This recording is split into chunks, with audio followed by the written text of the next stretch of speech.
So, hi guys! Good afternoon sa inyong lahat! Kumusta naman? I'm back with another POV.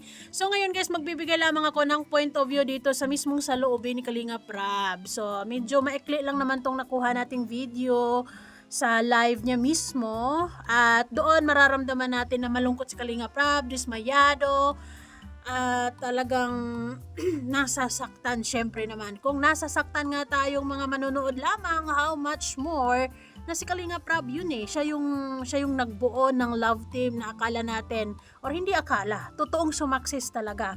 Pero grabe naman ang mga nangyayaring plot twist, 'di ba? Ang sakit sa heart. Matatapos na nga ang buwan ng Mayo, pero ang issue sa Kalingap, lalong-lalo na dito sa EDSI, nako, walang humpay. Habang tumatagal, lalong tumitindi. Yan ang mga nangyayari ngayon. So, syempre, masakit ito para sa mga, lalo na sa Team Kalingap, and lalo na kay Kalinga Prab, sa pamilya, and of course, kay Kalinga Pido. At kung meron mang nakakaintindi at nakapag-observe ng kung anong o kumusta si Kalinga Pido ngayon. Of course, si Kalinga Prab yun, at nakikita niya na malungkot si Kalinga Pido, although ano naman si Kalinga Pido, kalmado, pero antay-antay na lang tayo kung kailan talaga, or magsasalita ba siya, or kung ano bang gagawin niya, or ano bang mga hakbang na gagawin niya sa mga nangyayari ngayon. Dahil ito na nga, 'di ba? Wala na tayong magagawa, wala na silang magagawa kundi haharapin na lang talaga itong problema na to. Ano kaya ang kahikahantungan ng kaso-kasuhan na to. Anyways, bago ang lahat, don't forget to support and subscribe Kuya Val Santos Matubang at na vlog Kalinga Prab. At sa lahat ng Team Kalingap, syempre guys, salamat sa support at pagmamahal niyo sa aming mga reactors. Salamat po. So dito si Kalinga Prab ay naglabas lamang ng kanyang saloobin na talagang malungkot at dismayado nga siya sa mga nangyayari. Kung alam pa lang sana daw niya, hindi na daw niya yun. Ay, nako.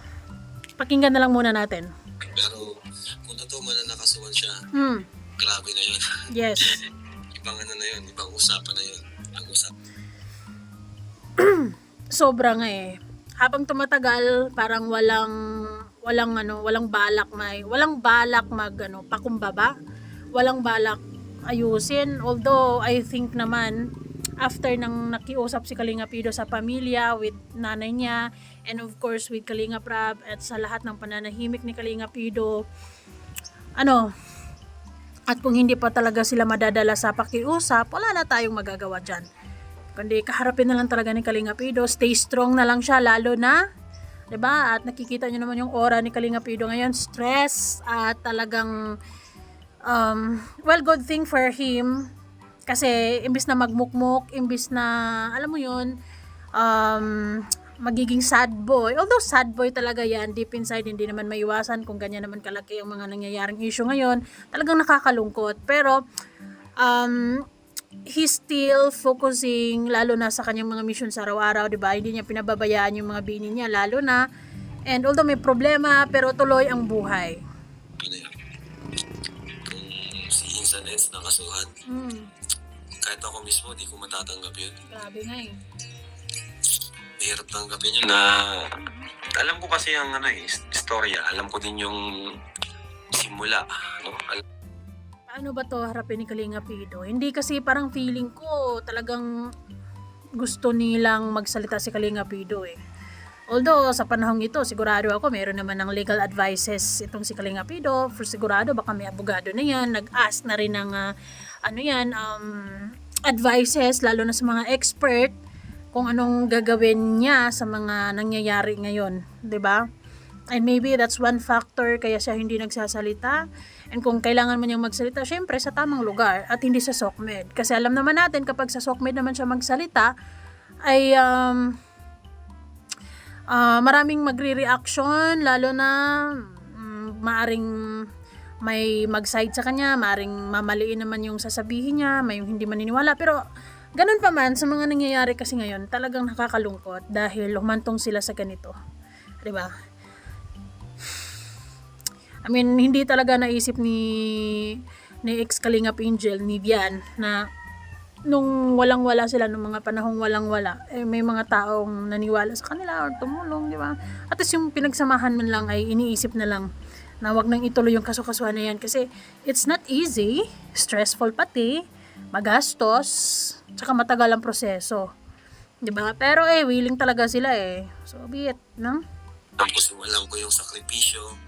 Sobra. Minsan alam ko yung sakripisyo. Rain or shine yan, di ba? Rain or shine. Para lang sumakses yung love team na yon, hindi lang na basta-basta walang effort si Kalinga Pido dyan. Of course, talagang masasabi ko na lahat sila nag-effort dahil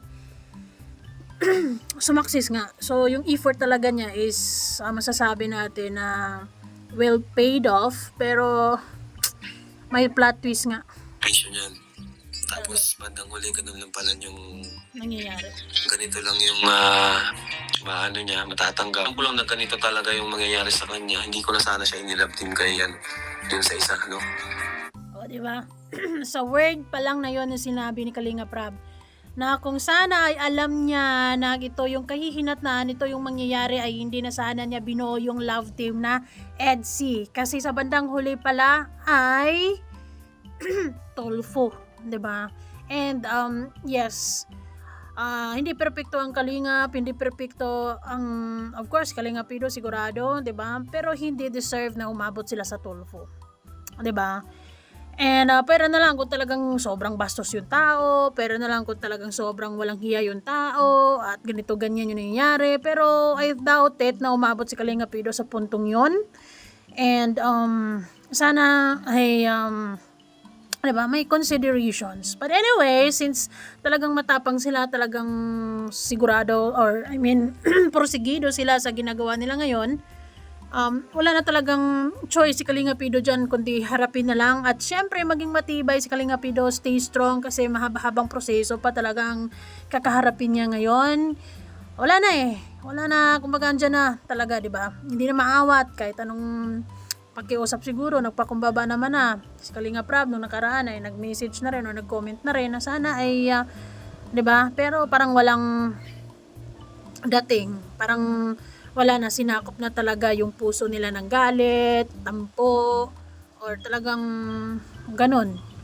So para kay Kalinga Pido syempre labanan na lang niya kung ano man ang 'di ba? Sagutin niya, 'di ba? Although ayaw man ni Kalinga Pido yung mga ganitong nangyayari, stressful, mahabang proseso, 'di ba? Sino ba namang may gusto ng kasukasuhan? Pero kung wala naman na siyang choice, talagang ilalaban niya 'yan. Kung alam ko lang na ganito mangyayari. Ito na yung pinakamalalang nangyayari talaga. Totoo. Ito na yung pinakamalala so far sa lahat ng mga nawakwak, sa lahat ng mga love team na dumanas ng ganitong mga issues. Ito yung pinakamatindi, 'di ba? And ewan ko na lang kung sinong mananalo, matatalo sa bandang huli. Kasi wala sobrang tigas na yung mga puso nila at wala nang lugar ata ang kapatawaran, wala nang lugar ang konsiderasyon, wala nang lugar sa mga puso nila yung peace na lang, 'di ba? Yung sige, 'di ba? Wala na siguro. Wish ko lang, 'di ba? So si Kalinga Prab talagang malungkot.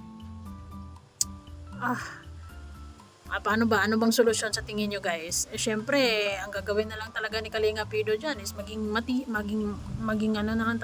matalino, maging totoo sa kanyang sarili. And syempre, di ba? Sa mga chismoso naman, katulad ko, malamang naghihintay tayo na baka si Kalinga Pido naman ay ipagtanggol naman niya yung sarili niya. Pero I doubt it kung sasabihin niya ito sa SOCMED. Of course, he will fight for it, pero sa tamang lugar. Di ba?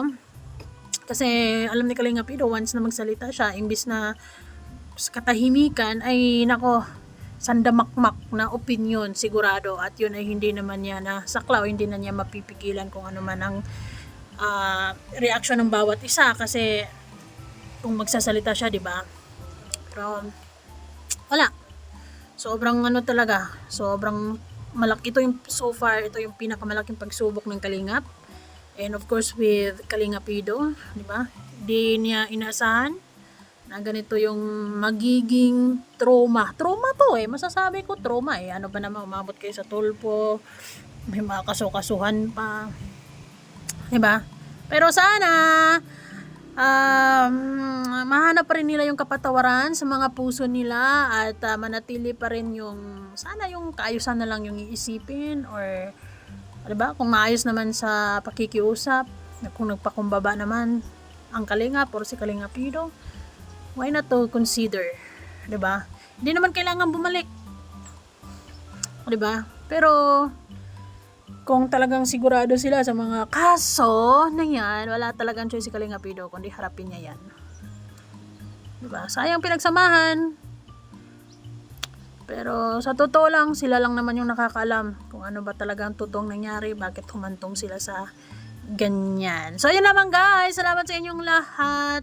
Kaya next time Kalingap Rab, talagang although sa totoo lang, hindi mo naman kasi masabi kung ano mangyayari in the next day, tulad ng nangyayari ngayon sa EDSI nga, kasi they were started like sobrang di ba, sobrang ayos, sobrang ganda, sobrang success nga di ba, everything is well, pero yung plot twist pala, ang sakit sa bangs, masakit sa puso, and marami tayong na-stress, nadadala, ay nako, pati si Kuya Val, basta sa lahat ng mga nangyayari, still, hindi deserve ng Kalingap na umabot sila sa Tulfo, hindi deserve na ganito yung magiging sukli ng lahat ng effort na nagawa nila sa pamilya. Pero, ayun na nga, it happened, and na lang, of course, I still believe sa nangyaring ito, may mga realizations, lesson learned, and I guess si Kalingap Rab ay mas matalino si Kalingap Rab, alam niya yung ginagawa niya. So, let's watch and learn kung anong kahihinat na ng mga kasukasuhan na to. Dahil sa totoo lang, akala ko baka after ilang weeks, 2, 3, isang buwan na, tapos na yung Mayo, hindi pa tapos ang 'di ba? Halos mag-isang buwan na rin yung pagpapatulfo, 'di ba? Kasi May 7 yun So yun, isang linggo na lang, mag-isang buwan na. Pero habang tumatagal, lalong tumitindi ang labanan. At walang ni isang magpapaawa at magpapatawad. Sige lang. 'Di ba? Anyways, ubos na ng pera yan. Kaso-kasuhan Bye guys.